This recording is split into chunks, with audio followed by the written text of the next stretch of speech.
So for Port Adelaide, it's 2 wins, I should say, in a row, Kane. But you've noticed a trend when it comes to the final terms that you're not too happy with. No, look at this. Have not won a last quarter, and this is so concerning. So smashed in round 1 against Collingwood. They were smashed for the majority of the game. Even that game that they were dominant against Richmond last quarter. Game on the line at 3-quarter time against Essendon, and a lot of the statistical measures were in Port Adelaide's favour. Outrun.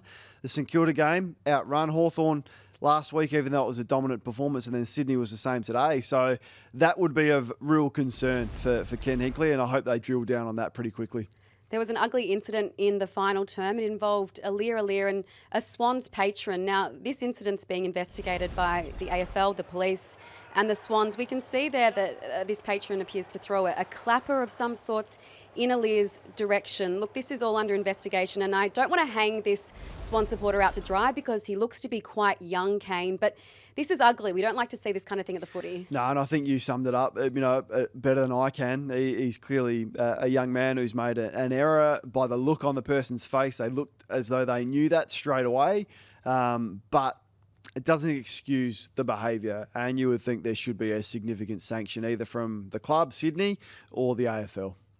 At halftime, we saw that Olle Wines, the Brownlow medalist, was subbed off. This was for a heart flutter or palpitation. He's dealt with this for the past 2 seasons, and this was his coach, Ken Hinkley, allaying fears post-game.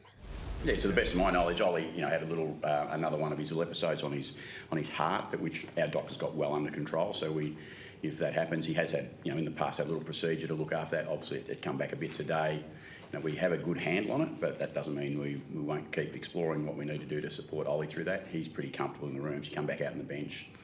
The good thing is, unfortunately, he's experienced it, so he knows how to react with it. And he's self-diagnosed. He comes off and says, my heart's doing a few silly things at the moment.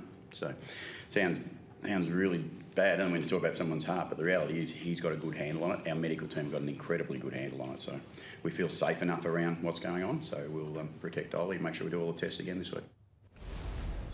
And wishing Olle Wines a very speedy recovery then.